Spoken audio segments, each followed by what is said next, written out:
ایک مرتبہ اللہ کے نبی صلی اللہ علیہ وسلم نے کہا، حدیث کے الفاظ یہ ہے، من یأخذ عنی ہؤلاء الکلمات، کون ہے جو مجھ سے ان کلمات کو، ان جملے کو، ان نصیحتوں کو لے؟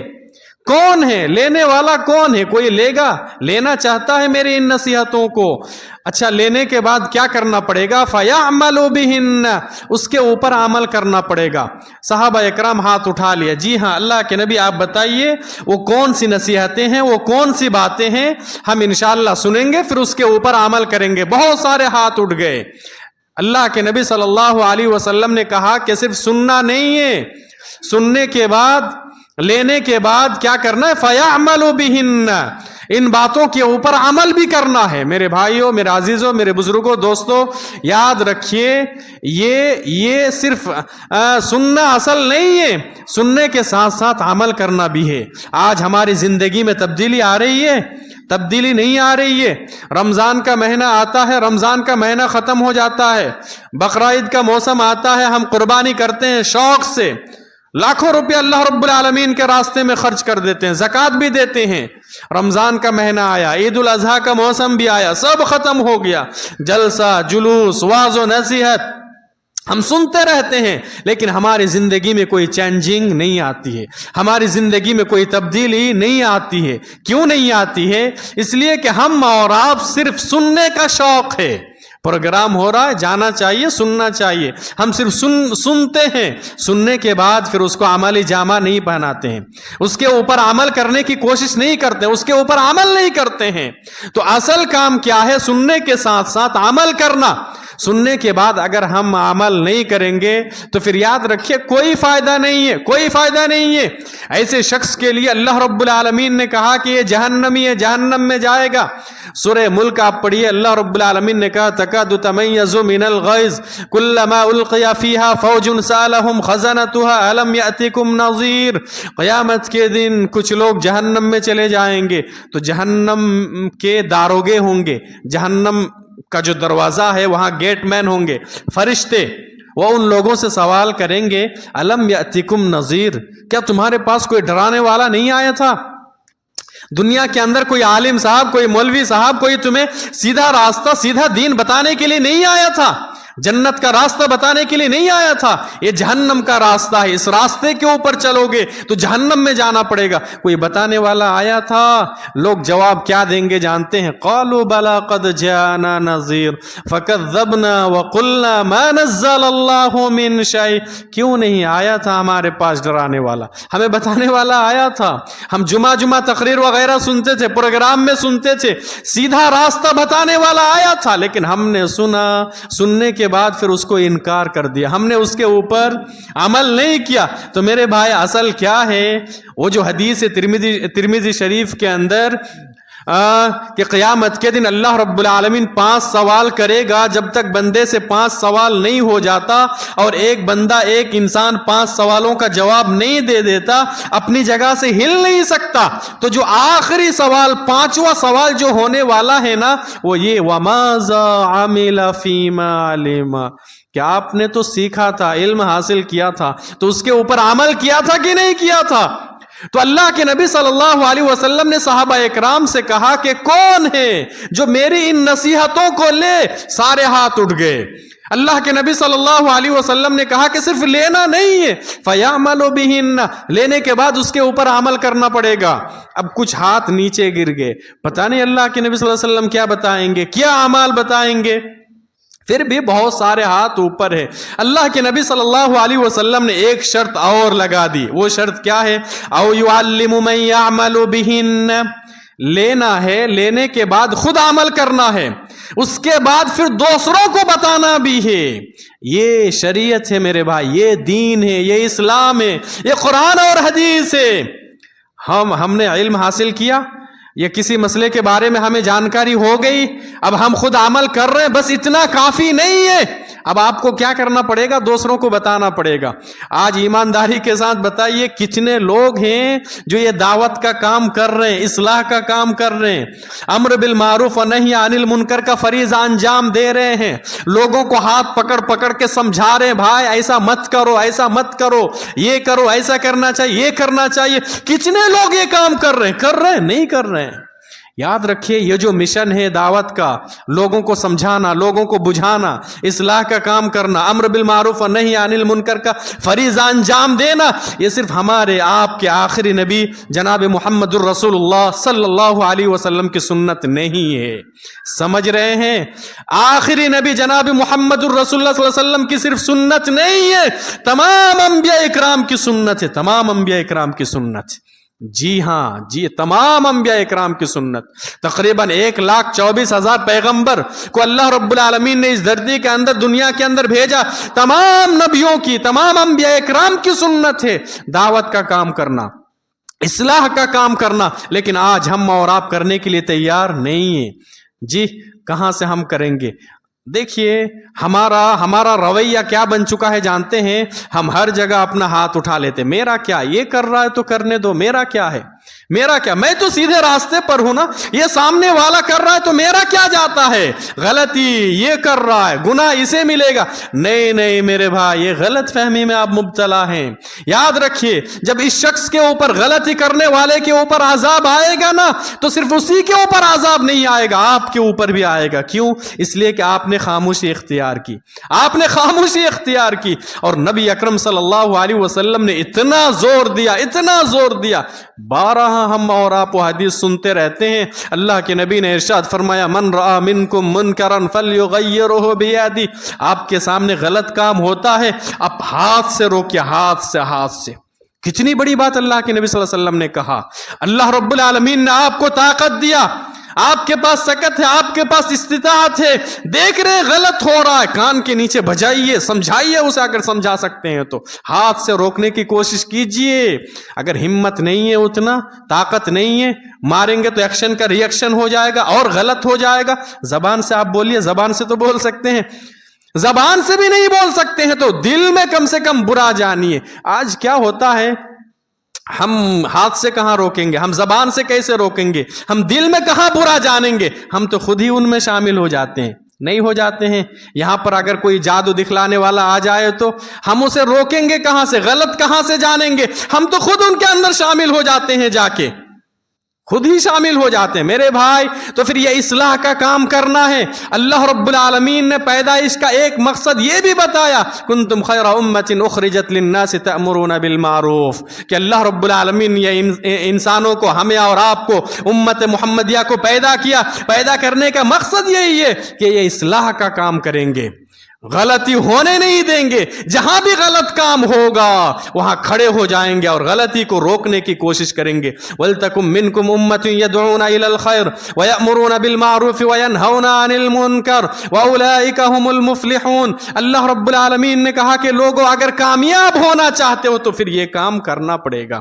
یاد رکھیے سماج کے اندر اور معاشرے کے اندر اللہ رب العالمین کا عذاب اس وقت تک نہیں آتا ہے جب تک کہ اس معاشرے میں، اس سماج میں اصلاح کرنے والے لوگ موجود ہوں۔ سمجھ رہے ہیں؟ سماج کے اندر، معاشرے کے اندر کبھی کبھی ہم دیکھتے ہیں نا، کبھی یہاں کبھی وہاں، کبھی اس ملک میں کبھی اس ملک میں، اللہ رب العالمین کی طرف سے آزمائش آتی ہے، اللہ رب العالمین کی طرف سے عذاب آتا ہے۔ سورۃ الہود کی آیت نمبر 117 ہے، اللہ رب العالمین نے کہا کہ اگر سماج کے اندر، معاشرے کے اندر اگر ایسے لوگ موجود ہوں جو اصلاح کا کام کرتے ہیں، دعوت کا کام کرتے ہیں، امر بالمعروف و نہی عن المنکر کا فریضہ انجام دیتے ہیں، اللہ رب العالمین کا وعدہ ہے اس بستی کے اوپر اللہ رب العالمین کا عذاب نہیں آتا ہے۔ سمجھ میں آیا؟ اگر یہ کام اگر نہ ہو، اصلاح کا کام اگر نہ ہو، تو پھر اللہ رب العالمین کی طرف سے عذاب آئے گا۔ اور نبی اکرم صلی اللہ علیہ وسلم نے یہ بات قسم کھا کے ارشاد فرمایا، اللہ کے نبی صلی اللہ علیہ وسلم نے نبی اکرم اگر ویسے ہی ہمیں آپ کو کوئی بات سمجھائے بیان فرمائے تو ہمارے لیے ماننا اطاعت کرنا واجب اور ضروری ہے۔ اللہ کے نبی صلی اللہ علیہ وسلم نے قسم کھا کے کہا والذی نفسی بیدہ لتأمرن بالمعروف ولتنہؤن عن المنکر، اللہ رب العالمین کی قسم، اگر تم لوگ اصلاح کا کام کرنا چھوڑ دو گے، بھلائی کا حکم دینا، برائیوں سے روکنا، اگر یہ کام چھوڑ دو گے تو اللہ رب العالمین کی طرف سے عذاب آئے گا، اللہ رب العالمین عذاب کو نازل کرے گا۔ کچھ اچھے لوگ بھی تو ہوں گے، جی کچھ اچھے لوگ بھی ہوں گے، وہ لوگ جب اللہ رب العالمین سے دعا بھی کریں گے ثم تدعونہ فلا یستجاب لکم، پھر تم اللہ رب العالمین سے دعائیں مانگو گے، دعا کرو گے، لیکن تمہاری دعا نہیں سنی جائے گی، تمہاری دعا قبول نہیں کی جائے گی۔ تو میرے بھائی، اللہ کے نبی صلی اللہ علیہ وسلم کا درس دینے کا انداز آپ دیکھ رہے ہیں اس حدیث سے۔ اللہ کے نبی فرماتے ہیں کہ میری یہ چند نصیحتیں ہیں، کون ہے جو لے گا پھر اس کے اوپر عمل کرے گا، عمل کرنے کے بعد پھر دوسروں کو بھی بتائے گا۔ اب سارے ہاتھ نیچے گر گئے، پتہ نہیں اللہ کے نبی صلی اللہ علیہ وسلم کیا کہیں گے۔ حضرت ابو ہریرہ رضی اللہ تعالیٰ عنہ کھڑے ہو جاتے ہیں، کہا کہ اللہ کے نبی جی مجھے بتائیے۔ صرف حضرت ابو ہریرہ تنہا، حضرت ابو ہریرہ کھڑے ہو گئے، کہا کہ اللہ کے نبی مجھے بتائیے، میں لینے کے لیے تیار ہوں۔ حضرت ابو ہریرہ کہتے ہیں فاخذ بیدی، اللہ کے نبی صلی اللہ علیہ وسلم نے حضرت ابو ہریرہ کا اس طریقے سے ہاتھ پکڑا، فعد خمسا، اور ایک ایک کر کے گنایا، فعد خمسا، ایک ایک کر کے 5 نصیحتیں گنائیں۔ انشاءاللہ 10 منٹ میں ہم اپنی بات ختم کر دیں گے، 5 نصیحتیں آپ لوگ بھی ایک ایک کر کے یاد رکھیے۔ پہلی نصیحت اللہ کے نبی صلی اللہ علیہ وسلم کر رہے ہیں، ابو ہریرہ یاد رکھو یہ پہلی نصیحت ہے، اتق المحارم تکن اعبد الناس، حرام چیزوں سے بچو، سب سے بڑا عابد بن جاؤ گے۔ حرام چیزوں سے بچو، سب سے بڑا عبادت گزار بن جاؤ گے، یہ پہلی نصیحت ہے۔ کچھ سمجھ میں آیا؟ اللہ کے نبی صلی اللہ علیہ وسلم کو جوامع الکلم سے اللہ رب العالمین نے نوازا تھا۔ جوامع الکلم کا مطلب 2-4 جملے میں بہت ساری باتیں اللہ کے نبی صلی اللہ علیہ وسلم بول دیتے، کہہ دیتے۔ دیکھیے ایک جملے کے اندر کتنی ساری باتیں اللہ کے نبی صلی اللہ علیہ وسلم بول دیا۔ اتق المحارم تکن اعبد الناس، کہ حرام چیزوں سے بچو، سب سے بڑا عبادت گزار بن جاؤ گے۔ ہم بھی عبادت کرنے والے، آپ بھی عبادت کرنے والے، یہ بھی عبادت کرنے والے، سارے لوگ اللہ رب العالمین کا کچھ نہ کچھ عبادت کرتے ہیں، پوجا پاٹ کرتے ہیں۔ اب سوال یہ پیدا ہوتا ہے کہ سب سے زیادہ عبادت کرنے والا کون ہے؟ یہ سوال ہے، سب سے بڑا عابد کون ہے؟ سب سے زیادہ اللہ رب العالمین کی عبادت کرنے والا کون ہے؟ اللہ کے نبی صلی اللہ علیہ وسلم نے کیا بتایا؟ حرام چیزوں سے بچو، سب سے بڑا عابد بن جاؤ گے۔ جو حرام سے بچتا ہے وہ سب سے بڑا عبادت گزار ہے۔ دیکھ رہے ہیں؟ اچھا حرام تو ہم اور آپ سمجھ رہے ہیں نا، جھوٹ بولنا حرام ہے، بچنا پڑے گا، چوری کرنا حرام ہے، زناکاری یہ حرام ہے، بچنا پڑے گا، غیبت خوری حرام ہے، بچنا پڑے گا، چغل خوری حرام ہے، بچنا پڑے گا، دھوکہ دھڑی کرنا حرام ہے، بچنا پڑے گا، سود و بیاز حرام ہے، بچنا پڑے گا۔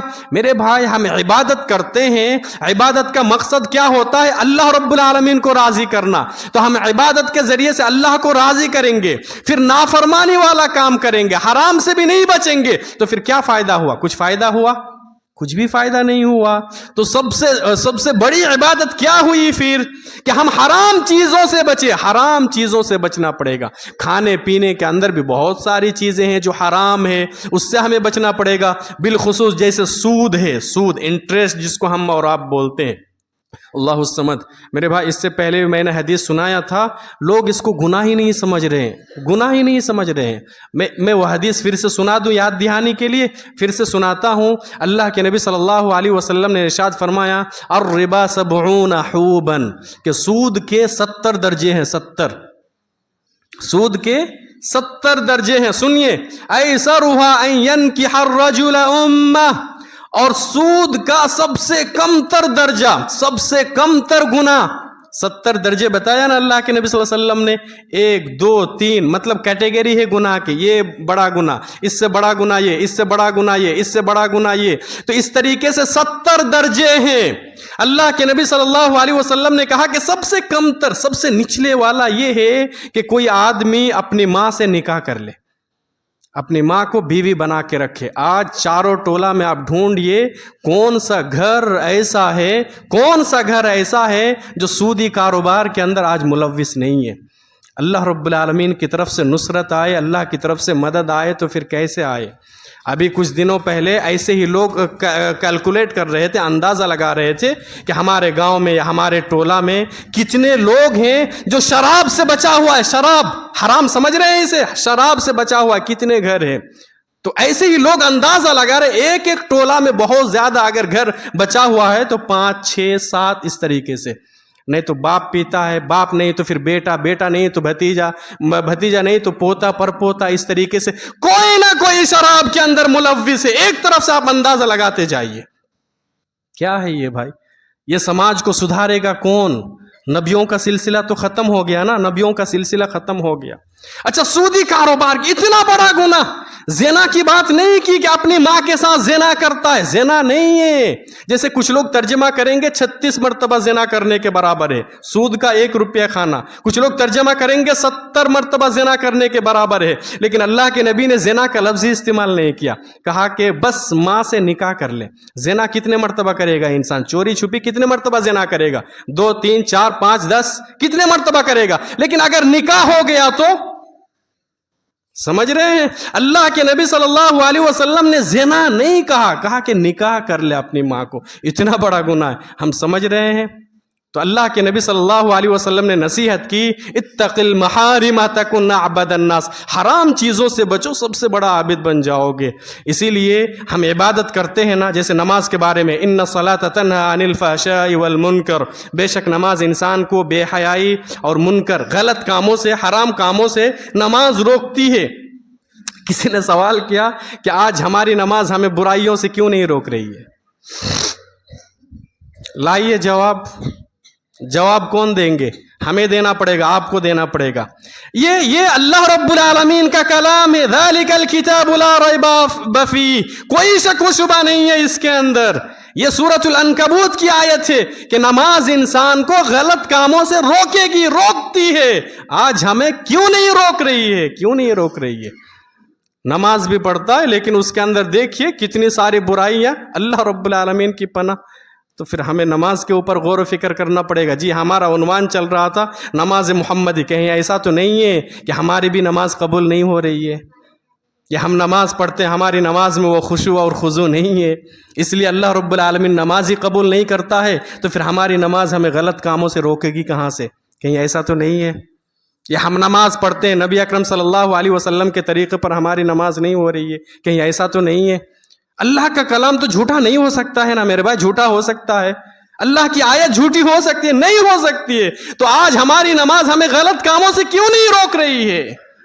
ہر شخص کو غور و فکر کرنا پڑے گا۔ تو اتق المحارم، پہلی نصیحت۔ چلیے اچھا دوسری نصیحت، وَأَرْضَ بِمَا قَسَمَ اللَّهُ لَكَ تَكُنْ أَغْنَى النَّاسِ، اللہ رب العالمین نے جتنا دیا راضی ہو جاؤ، سب سے بڑا مالدار بن جاؤ گے۔ دیکھیے دنیا والوں کی نظر میں مالدار ہونے کے لیے کیا کرنا پڑے گا؟ گاڑی خریدنا پڑے گا، بلڈنگ بنانا پڑے گا، زمین جائیداد، مال ہونا چاہیے۔ لیکن شریعت کی نظر میں مالدار ہونے کے لیے شریعت نے کس کو مالدار کہا؟ اللہ اور اس کے رسول کی نظر میں مالدار بننا چاہتے ہیں؟ تقدیر کے اوپر راضی ہو جائیے، اللہ نے جس حال میں رکھا الحمدللہ، بس میں خوش ہوں۔ قناعت والی زندگی کسی کو نصیب ہو جائے، اس سے بڑی برکت، اس سے بڑی دولت اور کچھ نہیں ہے میرے بھائی، اس سے بڑی دولت اور کچھ نہیں ہے۔ کوئی شخص اگر تقدیر کے اوپر راضی نہیں ہے نا، اس کے پاس کتنا ہی پیسہ آ جائے وہ فقیر کا فقیر رہتا ہے، فقیر ہی رہتا ہے۔ جی یہ حدیث صحیح مسلم کے اندر اللہ کے نبی صلی اللہ علیہ وسلم نے ارشاد فرمایا، ایک انسان کے پاس لو کان وادیا من ذهب، ایک انسان کے پاس اگر سونے کا ایک وادی مل جائے، سونے کا ایک پہاڑ مل جائے، کیا کرے گا وہ؟ خاموش بیٹھ جائے گا، کہے گا چلو اتنا سارا سونا مل گیا، دھن دولت مل گیا، اور کس چیز کی ضرورت ہے؟ نہیں نہیں، اللہ کے نبی نے کہا کہ یہ فقیر انسان ہے، تقدیر کے اوپر یہ راضی نہیں ہے. لبتغى ثانيا، یہ چاہے گا، کوشش کرے گا، طلب کرے گا کہ 2 وادی مل جائے، پھر اگر 2 وادی مل جائے تو پھر تیسرے وادی کی تلاش کرے گا. اللہ رب العالمین نے سچی بات کہی، یا ایھا الناس انتم الفقراء واللہ الغنی. اللہ رب العالمین غنی ہے، اللہ رب العالمین مالدار ہے. انسان تو سارے کے سارے کیا ہے؟ انسان سارے کے سارے فقیر ہے، محتاج ہے، قلاش ہے. تو پھر سب سے بڑا مالدار شریعت کی نظر میں کون ہے جانتے ہیں؟ جو تقدیر کے اوپر راضی ہو جائے وہ مالدار ہے. جو تقدیر کے اوپر راضی نہیں ہوتا ہے وہ تو غریب ہے وہ انسان. اچھا ایک اور حدیث ہے، یاد آ گئی، نصیحت کے طور پر میں سنا رہا ہوں، سنیے. صحیح مسلم کی حدیث ہے، اللہ کے نبی صلی اللہ علیہ وسلم ارشاد فرماتے ہیں، یقول العبد مالی مالی، بندہ کہتا رہتا ہے میرا مال میرا مال میرا مال، فخر سے کہتا ہے نا، یہ بھی میرا یہ بھی میرا یہ بھی میرا یہ بھی میرا. اللہ کے نبی صلی اللہ علیہ وسلم نے کہا انما لہ من مالہ ثلاث، انسان کا صرف 3 ہی قسم کا مال ہے، اس کے علاوہ اس کا کچھ بھی نہیں ہے. 3 قسم کا مال ہے جو آپ کا ہے، اس کے علاوہ کچھ بھی آپ کا نہیں ہے. اللہ کے نبی صلی اللہ علیہ وسلم نے اور واضح انداز میں بیان فرمایا، سنیے. 3 قسم کا مال انسان کا ہے، وہ کیا کیا ہے؟